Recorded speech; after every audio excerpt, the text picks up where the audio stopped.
Good afternoon. I am Vernon Darby and welcome to Bark the Truth. Today I am on the Integrity Commission again. Let me make it very clear. There is a need for an Integrity Commission which helps to reduce corruption and reduce it to a level that we can probably tolerate, and not just political corruption. My first concern is that the Integrity Commission, as set up, has been adding more bureaucracy to an already bureaucratic society.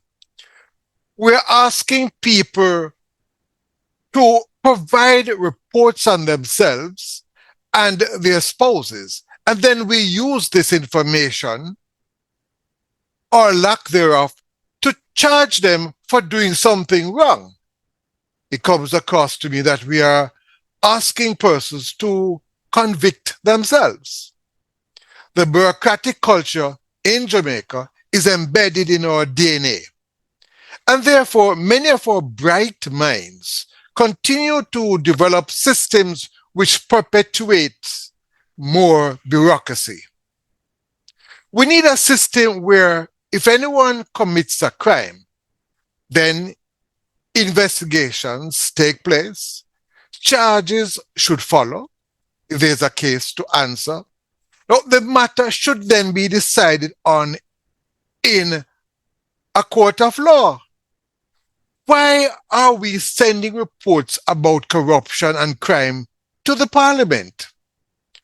When you and I commit an offense, we are taken to court. And if convicted, we are locked up, or we have to pay the fine. An Integrity Commission report was sent to Parliament, which mentioned several persons being investigated for illicit enrichment. After about 3 years now, no one has been charged nor convicted so far. All we have been hearing is one side saying it's over that side, and the other side saying it's over that side, all claiming it wasn't me. Recently, I got calls about Delroy Chuck telling MPs not to give their spouses salary information to the Integrity Commission. I obtained a recording of what Mr. Chuck said, and that was not what Mr. Chuck said. We know that corrupt money can be passed on to spouses. It can also be passed on to mothers, fathers, siblings, girlfriends, and boyfriends. Do we intend to ask parliamentarians to report on the income of these persons? I must admit that when I was married, I never asked my wife what her salary was. I didn't own her. Why should she feel obliged to tell me her salary?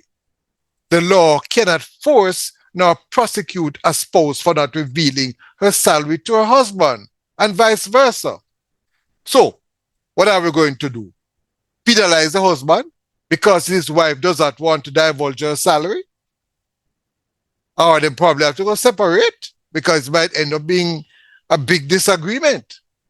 In this day and age, it is best that spouses keep certain things confidential. You are married to someone, not to their assets. The state needs to find other ways to find corrupt practices. I obtained a copy of what Minister Delroy Chuck said in Parliament when the Integrity Oversight Committee met. Based on what I have been hearing in the media and from several persons, it seems that we all need to start reporting to the Integrity Commission. Twisting facts is also a corrupt thing to do. Let's listen to what Delroy Chuck said at that meeting, and let me know if he was advocating for MPs to break the law. One of the problems we have is that the Oversight Committee can review the reports, but it can do nothing about them, say if they accept a comment on them. I mean, this Oversight Committee just receive report. It is not an appeal body. But there are certain comments, Chairman, that in relation to the investigation of alleged irregularities at 2 Waycliffe Close, Beverly Hills. This again, Chairman, is the third report in which the Prime Minister of Jamaica was named in these reports.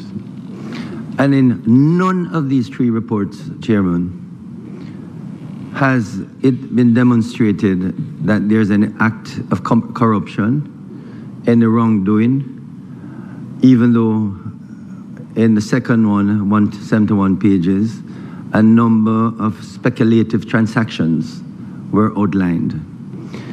It seemed to me, when you look at this third report now, Chairman, where the Prime Minister had not involved in any of these companies, but his name is still called. And the Prime Minister is alleged, said, why is he being targeted? He's not a member of the company. He had divested himself of the shares. So why is it being brought up by the Integrity Commission, Chairman? And it worries me, Chairman, as a member of the Oversight Committee, that when you go about sending reports to Parliament, there's no indication that the member on which you're reporting is implicated in any way. Why are you doing it? And Chairman, I would ask that one matter where, in the second report, where on the Prime Minister's companies, which is now before the courts, I'm not commenting on it. But in that report, it is alleged, or it is reported, that a forensic audit was done on all of these transactions. And I think, Chairman, we should ask the Integrity Commission to let us have a copy of that report. If a forensic report was done, which is available to the Integrity Commission, which found nothing, at the very minimum, we should not only have a copy of it, but we should also ask what was the cost to the Commission. I will repeat, Chairman, again and again, that speaking for myself, and I hope I speak for everybody, we want the Integrity Commission to succeed. We want corruption to be removed from every layer in this country.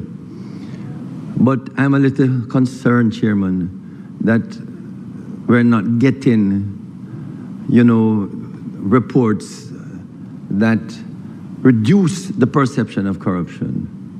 We're getting reports that seem to highlight and expand and increase the perception of corruption, when, in all sincerity, one doesn't see it there. So, Chairman, I would, when the Integrity Commission comes back before us again, or its members, we need to find out from them a number of other issues, which, we keep saying at the next time. I'll give you a good example, Chairman, that members have complained to me about and want the Integrity Commission to respond to. Why is the Integrity Commission asking members to indicate the salaries of their spouse? Or sometimes of their children. And you see, I don't know if this is something that is appropriate, Chairman, because I have advised the relevant member, let them know your spouse is not prepared to divulge their salary to her or him, and therefore he or she cannot so report it. And these are things, Chairman, when we get back to the legislation, we have to make it very clear what limits can be put in terms of investigation. We know, Chairman, that they ask information from banks, register of companies, the registry of titles. I know that because they brought up the companies that my name has been on, which were formed 30 years ago, which I totally forgot about. But they found it in the register of companies. So I had to close those 2 companies, which never operated. and I know of other members who have complained, Chairman, we need to find out just how far the Integrity Commission goes in terms of investigating, and the focus, there's no doubt, is on parliamentarians. And my last comment, Chairman, almost 2 years ago, in their annual report, the chairman reported that there are 6 members of parliament who are being investigated for illicit enrichment. First of all, I don't think it was appropriate to put that in the annual report. You investigate and then report. Don't report that you're investigating. That's why Section 53 was there in the Act. You don't report on your investigation. You investigate and then report. And so almost 2 years now. And then last year, we hear another 2. So there are now 8 members. I don't think it is fair, Chairman, to parliamentarians that it should be there hanging out whether the investigation is still continuing, whether 1 or 2 have been exonerated, there are no further investigation, or whether all 8 are still being investigated. Since you have reported it, let us know.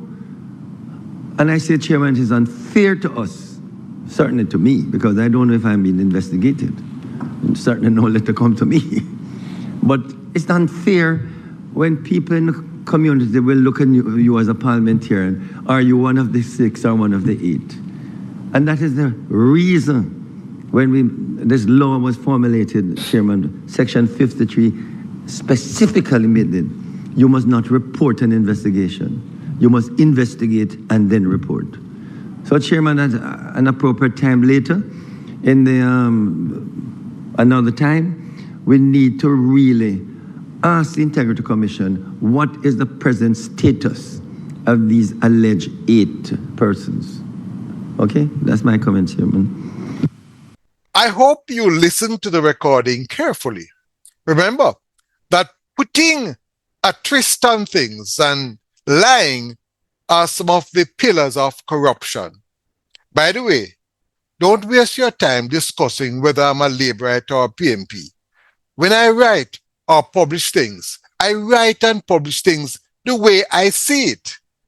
If it concurs with the position of the PMP, the JLP, or any organization, then that is good for them.